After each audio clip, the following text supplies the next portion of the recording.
बिस्मिल्लाहिर्रहमानिर्रहीम। Hi students, आज का हमारा टॉपिक है रिलेटिव स्ट्रेंथ ऑफ एसिड। ठीक है, रिलेटिव स्ट्रेंथ ऑफ एसिड का मतलब है कि कौन सा एसिड किससे कितना स्ट्रांग है। ठीक है, तो आमतौर इसमें क्वेश्चन कुछ इस तरह आते हैं कि हमें 2-3 एसिड दे गए हों, जैसे कि HClO4 है, ये H2SO4 है और ये H3PO4 है। क्वेश्चन कुछ इस तरह आते हैं कि कौन सा एसिड सबसे ज़्यादा स्ट्रांग है, या फिर क्वेश्चन आते हैं कि कौन से उसकी इंक्रीजिंग ऑर्डर क्या है या उसकी स्ट्रेंथ की डिक्रीजिंग ऑर्डर क्या है। ठीक है, तो उसकी या तो आमतौर तो इसकी pH, pKa या Ka वैल्यू से पॉइंट आउट कर सकते हैं, लेकिन मैं आप लोगों के ऐसे ट्रिक बताऊंगा जिसमें pH की कोई ज़रूरत नहीं हो, न इसकी pKa वैल्यू की और न ही Ka वैल्यू की याद करने की कोई ज़रूरत है, क्योंकि ये वैल्यू याद करना काफ़ी मुश्किल है। दूसरा है कि वैल्यू याद करना, ये वैल्यू जो होते हैं ना, ये वोलेटाइल होती है, बहुत जल्दी भूल जाते हैं। आज मैं आप लोगों को ऐसे ट्रिक बताऊँगा कि जिसको अप्लाई करके आप सेकंडों में, चाहे जितने भी मुश्किल क्वेश्चन हो, आप सेकंडों में इसके जवाब फाइंड आउट कर सकती है, बिल्कुल करेक्ट उसके आंसर दे सकती है। तो चलो शुरू करते हैं, आगे बढ़ते हैं ट्रैक की तरफ। सबसे पहले ट्रैक है हमारे साथ है O-H वैल्यू। ठीक है, O-H वैल्यू क्या है? O है नंबर ऑफ ऑक्सीजन, H है नंबर ऑफ हाइड्रोजन। जैसे कि हमें पता है कि ज़्यादा एसिड में क्या होती है, हाइड्रोजन और ऑक्सीजन होती है। जिसमें ऑक्सीजन माइनस हाइड्रोजन वैल्यू ज़्यादा हो, वही क्या होगा, वही स्ट्रांग एसिड होगा, directly proportion to the acidic strength. ठीक है, जिसके O-H वैल्यू ज़्यादा वही स्ट्रांग। ठीक है, जैसे कि हम एग्जांपल की तरफ जाती है। एग्जांपल है हमारे साथ, एक है HClO4 है। ठीक है, HClO4 है। ठीक है, HClO3 है, HClO2 है, HClO2 है और HClO है। ठीक है, ये हमारे साथ 4 एसिड हैं। क्वेश्चन क्या होंगे कि या तो क्वेश्चन होगा कि कौन सा इसमें कौन सा एसिड स्ट्रांग है, या फिर उसके ट्रेंड के बारे में पूछेंगे। ठीक है, तो जैसे कि हमने ट्रैक बताया O-H वैल्यू, जिसकी भी O-H वैल्यू ज़्यादा वही स्ट्रांग। तो देखते हैं इसके O-H वैल्यू क्या है। ऑक्सीजन 4 है, हाइड्रोजन 1 है, तो इसको O-H वैल्यू I3, यहाँ पर 3 है और ये 1 है तो I2, और यहाँ पर 2 है और ये 1 है तो 1, और यहाँ पर 0। ठीक है, सिंपल ट्रिक है, जिसकी O-H वैल्यू ज़्यादा वही स्ट्रांग। तो सबसे ज़्यादा O-H वैल्यू किसकी, इसकी, तो ये सबसे ज़्यादा स्ट्रांग है। दूसरे नंबर पर O-H वैल्यू HClO3 की, तो दूसरे नंबर पर, और ये तीसरे नंबर पर ये। ठीक है, बिल्कुल बिल्कुल सिंपल ट्रिक है, कोई रटे करने की ज़रूरत नहीं, कोई कन्फ्यूजन की कोई ज़रूरत नहीं। ठीक है, चलो आगे बढ़ते हैं। सपोज़ हमारे साथ कोई ऐसे एसिड दी गए हों जिसकी O-H वैल्यू सेम हो, तो हम दूसरे ट्रैक की तरफ बढ़ती हैं। दूसरा ट्रैक क्या है? दूसरा है oxidation state of central atom. Oxidation state of central atom of central atoms. Oxidation state of central atom is directly proportional to the acidic strength.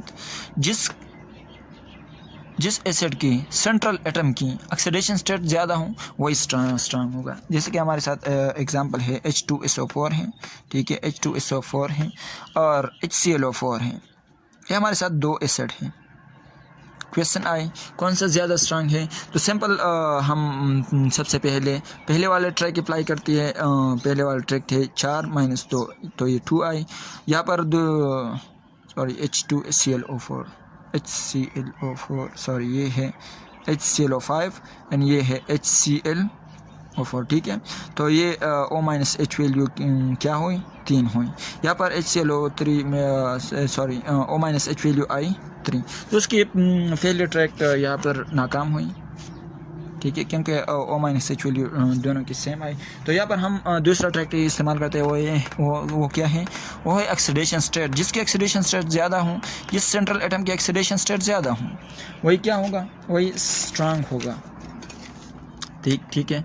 तो जिस एसिड के ऑक्सीडेशन स्टेट स्ट्रांग हो, तो सेंट्रल क्या एटम क्या है यहाँ पर, ये है और यहाँ पर सल्फ़र है, ठीक है। यहाँ पर क्लोरीन सेंट्रल एटम है और यहाँ पर सल्फ़र है। तो क्लोरीन के ऑक्सीडेशन स्टेट क्या है, 4 दूनी 8 -1, तो ये है +7। क्लोरीन के ऑक्सीडेशन स्टेट है +7 और ये है 5 दूनी 10 -2 = 8। HClO4 की HSO5 की ऑक्सीडेशन स्टेट क्या हुई, +8 हुई। जिसकी ऑक्सीडेशन स्टेट ज़्यादा वही strong.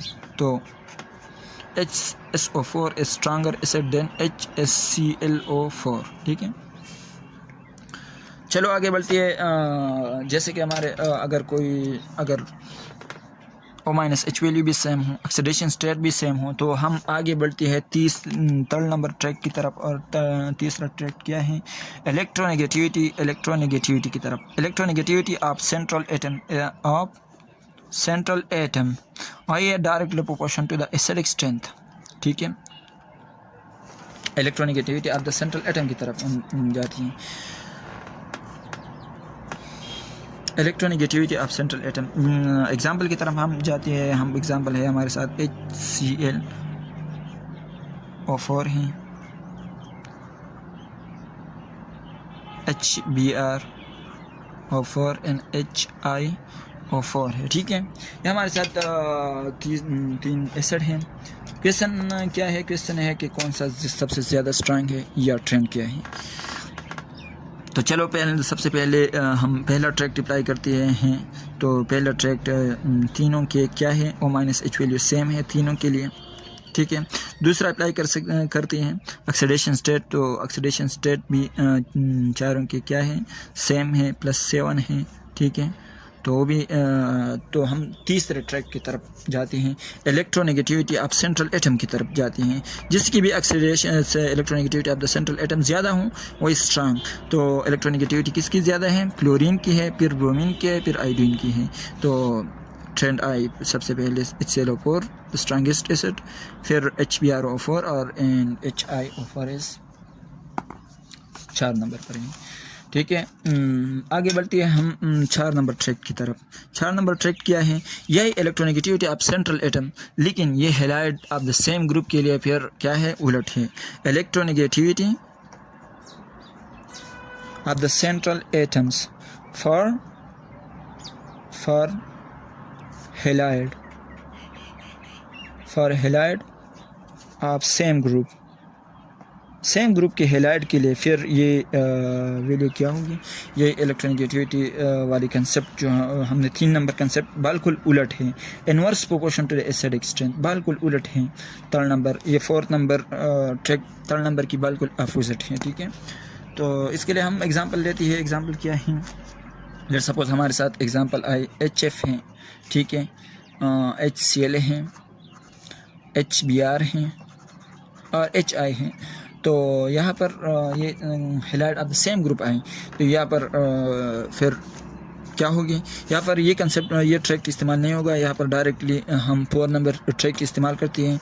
Electronegativity of the central atom for halide is inversely proportion to the acidic strength. तो इलेक्ट्रोनेगेटिविटी सबसे ज़्यादा किसकी है, सबसे ज़्यादा हमारे साथ HF की है, ठीक है। उसके तो ये सबसे ज़्यादा क्या होगी, वीक होगी, ये सबसे वीकेस्ट एसिड होगा। और सबसे कम इलेक्ट्रोनेगेटिविटी क्या होगी, ये है, क्योंकि इलेक्ट्रोनेगेटिविटी सबसे तो ये सबसे स्ट्रांग होगा। फिर दूसरे नंबर पर क्या होगी, दूसरे नंबर पर सबसे कम इलेक्ट्रोनेगेटिविटी ब्रोमीन की है, तो ये उससे स्ट्रांग होगा और ये ट्रेंड आई, ठीक है। इस तरह हम हमारे साथ अगर हुई H2O है, ठीक है, H2O है, H2S हो, ये भी halide of the same group है, ठीक है। हैलाइड ऑफ द 6 ग्रुप के हम लेते हैं H2S ये है और H2I स्टार्टिंग में, ठीक है, ये हमारे साथ ट्रेंड आई।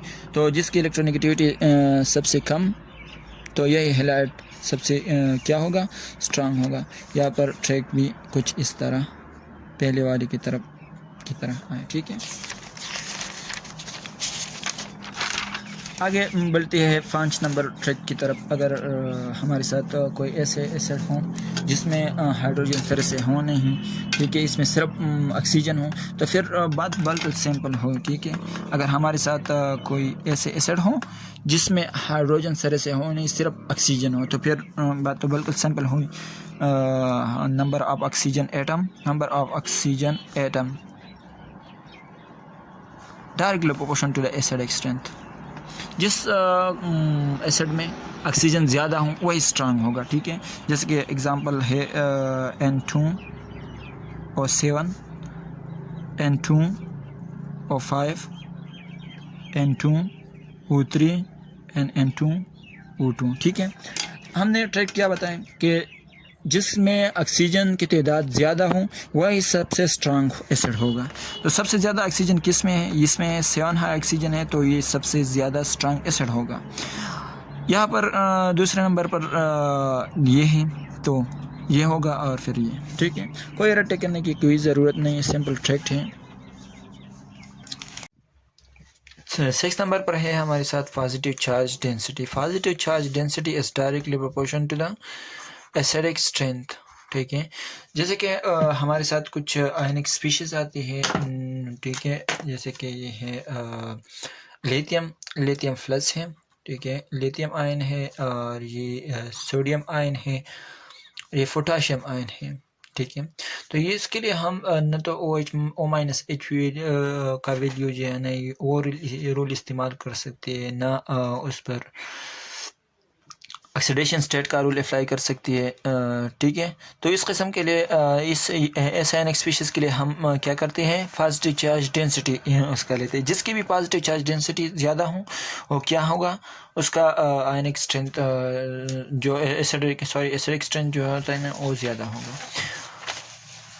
हमारे साथ ये है charge positive charge density. Charge density क्या है? चार्ज डेंसिटी किसको हम कहते हैं? चार्ज डेंसिटी है क्या है? Charge density. चार्ज डेंसिटी क्या है? Apparent charge divided by principal quantum number. उसको हम कहते हैं क्या? Charge density. Apparent charge divided by principal quantum number. जैसे कि हमारे साथ है लिथियम पर अपेरेंट चार्ज क्या है? 1 है, और इस पर उसका जो प्रिंसिपल क्वांटम नंबर है वो क्या है? उसके प्रिंसिपल क्वांटम नंबर 1 है, ठीक है। उसके प्रिंसिपल क्वांटम नंबर 2 है, और उसके प्रिंसिपल क्वांटम नंबर 3 है। और चार्ज जो है ना वो तीनों पर एक जैसे चार्ज है, ठीक है। तो पॉजिटिव चार्ज डेंसिटी किसका ज़्यादा हुआ? क्योंकि ये 1 पर डिवाइड है तो इसका पॉजिटिव चार्ज डेंसिटी सबसे ज़्यादा हुआ, और ये 2 पर डिवाइड हुआ तो उसका, और ये तीसरा जो ये इसके चार्ज डेंसिटी सबसे ज़्यादा कम हो, तो इसके एसिडिक स्ट्रेंथ भी सबसे ज़्यादा कम हो। उम्मीद है कि आपको वीडियो पसंद आए हो, और अगर आपको पसंद है तो प्लीज़ कमेंट कीजिए, मैं आप लोगों को ऐसा ट्रिक बताऊंगा, ठीक है। अल्लाह हाफिज़।